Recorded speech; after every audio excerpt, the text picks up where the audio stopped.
అవకతవకలు చేస్తూ అంగడి పెట్టి ఉపాధ్యాయ పోస్టులన్నీ అమ్ముకున్నారు ఈ ప్రభుత్వం.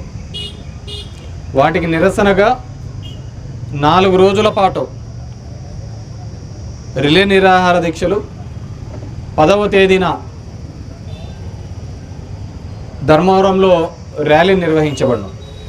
ఇప్పటికే పలుమార్లు ఉద్యమ రూపంలో జిల్లా కేంద్రాలలో చేయడం జరిగింది. కలెక్టర్లుగా వినతి పత్రం కూడా ఇప్పించే కార్యక్రమం చేయడం జరిగింది.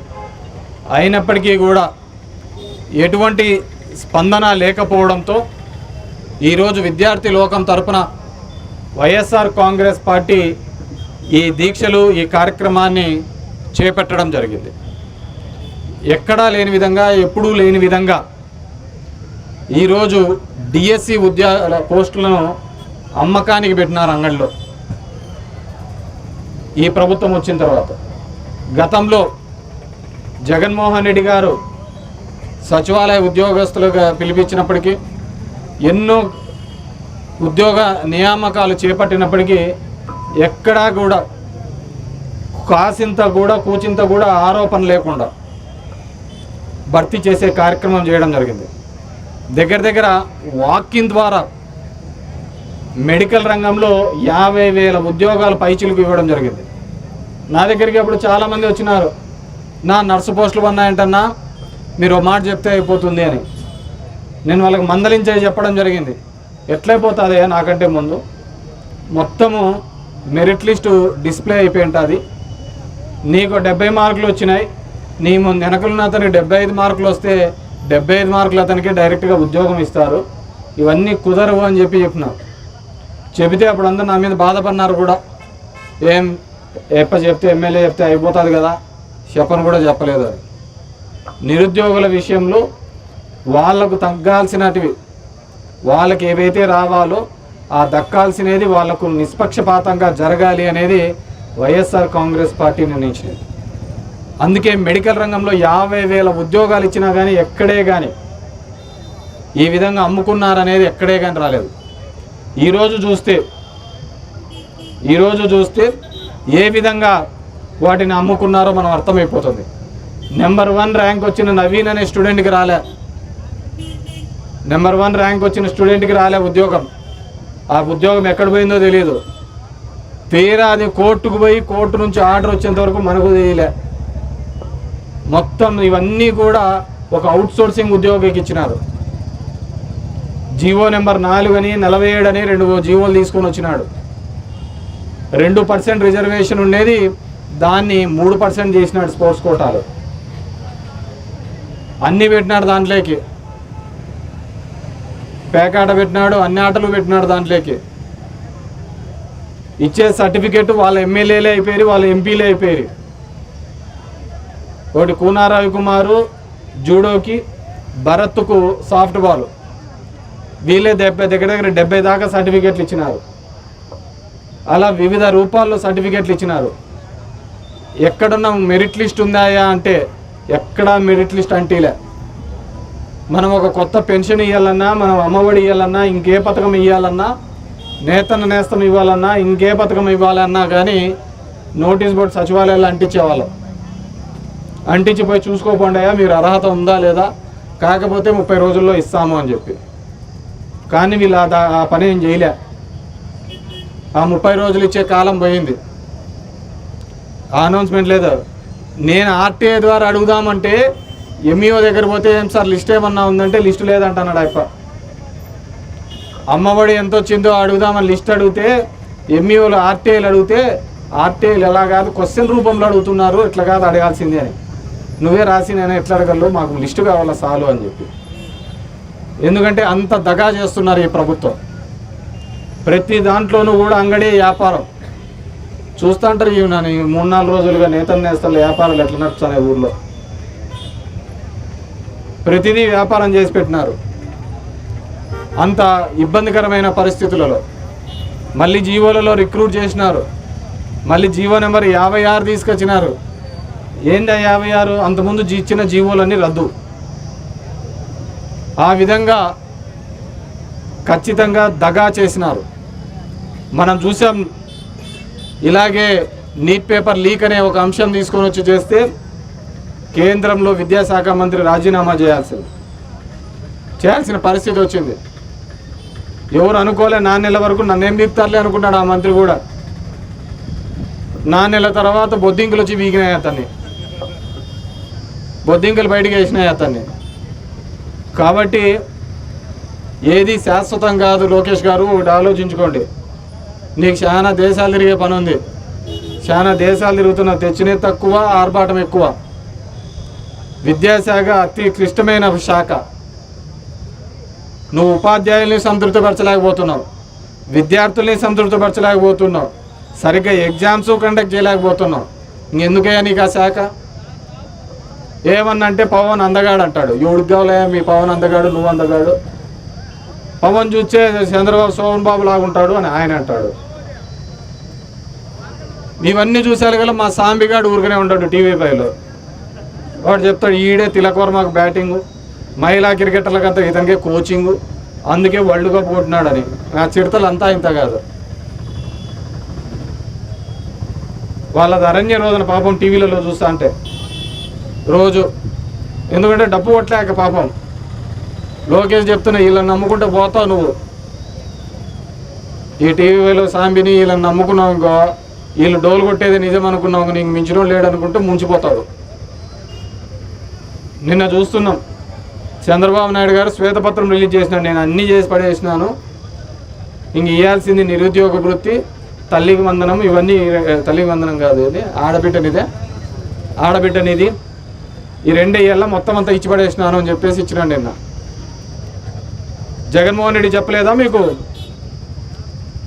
జగన్మోహన్ రెడ్డి ఎలక్షన్ల ముందు చెప్పినాడా లేదా? నేను ఇప్పుడున్న పథకాలు కొనసాగించడానికే నాకు సంవత్సరానికి 75,000 కోట్ల రూపాయలు అవుతుంది. సంవత్సరానికి 75,000 కోట్ల రూపాయలు అవుతుంది. నువ్వు చెప్పిన పథకాలు ఇవ్వాలి అంటే 150,000 కోట్ల రూపాయలు అవుతుంది అని చెప్పడం జరిగింది. చెప్తే ప్రబుద్ధుడు బయటకు వచ్చిన నెక్స్ట్ రోజు బట్ట అనేది ముసలిదైనా నొక్కుతుంది, మీకేం తెలుసు ఆ బట్టను ముసలిదైనా నొక్కుతుంది, సంపద సృష్టిస్తాను, సంపద పంచుతాను అని చెప్పినోడు ఎంత చెప్తాడు. తమలో ఇచ్చేది నేను తప్ప ఎవడు తమ్ముడో అంటాడు. ఏంది ఇచ్చినాడు ఇప్పుడు? ఇదే నిరుద్యోగ వృత్తి కింద 20 లక్షల ఉద్యోగాలు ఇస్తామన్నారు. ఉద్యోగాలు వచ్చేంత వరకు కూడా ఒక్కొరికి 3,000 రూపాయలు తప్పన ఇస్తామని చెప్పినారు. 3 ఏళ్ళు అవుతుంది అంటే 36,000 చొప్పున ఒక్కొక్క సంవత్సరానికి 3 ఏళ్ళకి 1,08,000 రూపాయలు బకాయి పడ్డావా లేదా? ఎందుకు చేతకానప్పుడు హామీలు ఇవ్వడం? ఇచ్చినానని చెప్పి చెప్పుకోవడం ఎందుకు? ఈ 2 కాదు, 50 ఏళ్ళకు మించినోనికి అందరికి పెన్షన్ ఇచ్చామన్నావు. 50 ఏళ్ళకి మించినోనికి కాదు. ఇప్పుడు 3 సంవత్సరాలు అవుతుంది, ఓ పెన్షన్ అన్న ఇచ్చినావా? కొత్తది చెప్పు. ఎక్కడిచ్చిన పెన్షన్లు? భర్తకు పెన్షన్ వస్తుంటే ఆయన చనిపోతే అది భార్యకి ఇచ్చినావు, అంతే తప్ప కొత్త పెన్షన్ ఒక్కటిలే. ఇప్పుడు లెక్కలే చెప్పినాయి కదా, కొత్త ఓటర్ లిస్టులో లెక్కలే చెప్పినాయి. దగ్గర 10 లక్షలు 20 లక్షల మంది చనిపోయిన వాళ్ళు ఉన్నారు అని చెప్పేసి, 10 లక్షల పైగా చనిపోయిన వాళ్ళు ఉన్నారన్నారు. ఈ 3 ఏళ్లలో సగానికి వేసుకో. ఆ 5 లక్షల మంది కన్నా కొత్త పెన్షన్లు ఏమైనా ఇచ్చినావా? ఈలే. 60 ఏళ్ళు దాటిన వాళ్ళు ఎంతమంది ఉన్నారు, వాళ్ళకి ఏమైనా ఇచ్చినావా? ఈలే. 50 ఏళ్ళు దాటిన వాళ్ళు ఎంతమందికి ఉన్నారు వచ్చినారు, వాళ్ళకి ఏమైనా ఇచ్చినావా? ఈలే. నోటికి వస్తే అబద్ధాలు. నీకు మీ కొడుకు ఇదే సరిపోయింది తతంగం. ఈ మధ్యన మళ్ళీ మీ భార్య కూడా చూసిన భువనేశ్వర్ గారు, ఆమె కూడా వచ్చి చెప్పింది, మా ఆయన ఎప్పుడన్నా అబద్ధాలు చెప్పినాడో, మేము చెప్పలేదు, అన్ని బాగా చేస్తున్నామని చెప్పేసి. ఆమె కూడా అప్పుడు ఉచిత కరెంట్ ఇవ్వాలంటే వద్దని చెప్పినారు, అందరు ఇచ్చేసేయండి అని చెప్పినారు. నువ్వు ఉచిత కరెంటు కాదు కదా, సరిగ్గా కరెంటు మీద బిల్లులు ఎచ్చా అంటేనే కదా బషీరాబాద్లో యుద్ధం చేసినది. ఆ రోజు కమ్యూనిస్టు సోదరులతో పాటు దగ్గర 3-4 రైతులు చనిపోయినారు. వాటి గురించి ఏంది? కాబట్టి ఈ అబద్ధం మాటలు మానండి, జనానికి మేలు చేసేది చూడండి. నువ్వు లెక్క తీసుకున్నావు అంటలే, నీ డిపార్ట్మెంట్లో జరిగింది అవకతవకలు. అది ఎవడికి పోయినాయో ఎట్లా పోయినాయో నువ్వే చెప్పాలి లెక్క అసలు. నువ్వు దీని మీద సిబిఐ ఎంక్వైరీ వేయనంత కాలం ఈ పాపం అంతా నీకే చుట్టుకుంటుంది. నీ కింద చేసినా అది నీకే ఈ పాపం అంటుకుంటుంది. నువ్వు ఈ సిబిఐ అయినా ఎంక్వైరీ అయినా లేదయ్యా ఈ డిపార్ట్మెంట్ నేను చూసుకోలేను అని రాజీనామా చేసినా వేరే వాళ్ళకన్నా నీ దగ్గర రెండే ఆప్షన్లు. ఎందుకంటే ఇక్కడ విద్యార్థి లోకం ఇబ్బంది పడుతోంది, నిరుద్యోగ లోకం ఇబ్బంది పడుతోంది. ఎవరికి న్యాయం చేయలేనప్పుడు ఎందుకు నీకు డిపార్ట్మెంటు? కొత్తగా ఏదో కలిపెట్టినట్టుగా ఫుల్ పేజ్ యాడ్ ఇస్తావు పేరెంట్స్ టీచర్స్ మీటింగ్ అని. ఈ దేశంలో విద్యా వ్యవస్థ పుట్టినప్పటి నుంచి ఉంది పీటీఎంలోని. ప్రతి సంవత్సరం పిలిపించాడు, పిల్లోడు అల్లరి చేస్తున్నాడు, మార్కులు వచ్చానేమని పిలిపించాడు, తల్లిదండ్రులతో చెప్తా అంటారు. అది కూడా ఒక ఈవెంట్ లాగా చేస్తాను. ఈ గవర్నమెంట్లో ఈవెంట్ మేనేజ్మెంట్లు తప్ప పేదవాళ్ళకు ఉపయోగపడేది ఏందే కానీ లేదు. ఈరోజు మళ్ళీ ఇదే వేదిక మీద అందరినీ కోరుతున్నాము, అధికారంలో ఉన్న వాళ్ళని కోరుతున్నాం, స్పందించండి.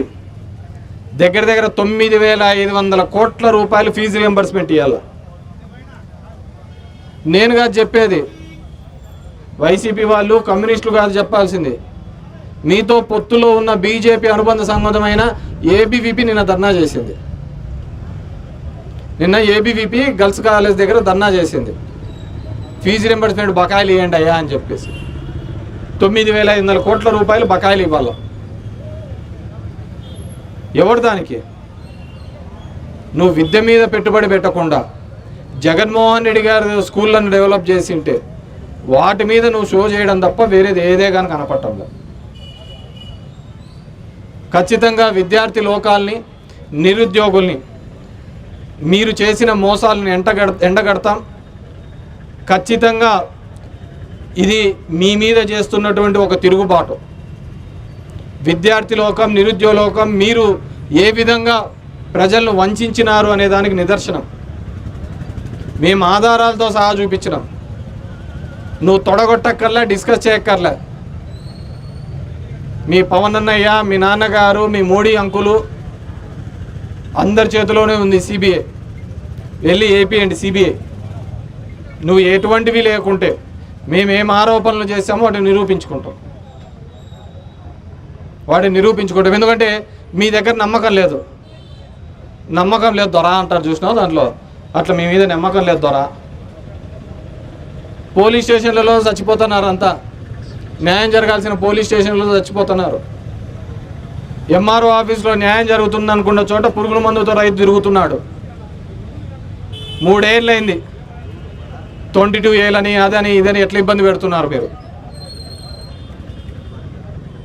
కాబట్టి ఏ ఒక్కరూ కూడా మీరు చెప్పిన హామీల వల్ల, మీ పరిపాలన వల్ల మోసం పోయినారు అనే తప్ప వేరే భావజాలంతో లేరు. కాబట్టి భేషజాలకు పోకుండా దీని మీద తక్షణమే సిబిఐ ఎంక్వైరీ వేయాల్సిందిగా కోరుతున్నాం. లేకపోతే మీరు తక్షణమే రాజీనామా చేసి దీని మీద సమగ్రమైన విచారణ జరపాలి అని చెప్పి కోరుతున్నాం. ఎందుకంటే మీరుగా ఉంటే ఆ పోస్టులో జరగదు న్యాయం. నిరుద్యోగులకు న్యాయం చేయాలి. అదేవిధంగా ఈ డిఎస్సిలో జరిగిన అవకతవకల మీద ఎంక్వైరీ చేయాలి. 9,500 కోట్ల రూపాయల బకాయిలు తక్షణమే విడుదల చేయాలి అని వైఎస్ఆర్ కాంగ్రెస్ పార్టీ తరఫున కోరుతూ, అదేవిధంగా ఈరోజు ఇక్కడ దీక్ష కూర్చున్నటువంటి YSR Congress party student youth నాయకులకు అందరికీ కూడా మరొక్కసారి పేరున ధన్యవాదాలు తెలియజేసుకుంటున్నాం. ఖచ్చితంగా వైఎస్ఆర్ కాంగ్రెస్ పార్టీ మరిన్ని ప్రజా పోరాటాలు చేస్తాము. పేదవాడి పక్షాన నిలబడే పార్టీ అదొక్క వైఎస్ఆర్ కాంగ్రెస్ పార్టీ అని చెప్పేసి తెలియజేసుకుంటూ ఇక్కడికి వచ్చిన మీ అందరికీ కూడా మరొక్కసారి ధన్యవాదాలు తెలియజేసుకుంటున్నాం. Thank you very much. రాజీనామా చేయాలి నారా లోకేష్ గారు వెంటనే.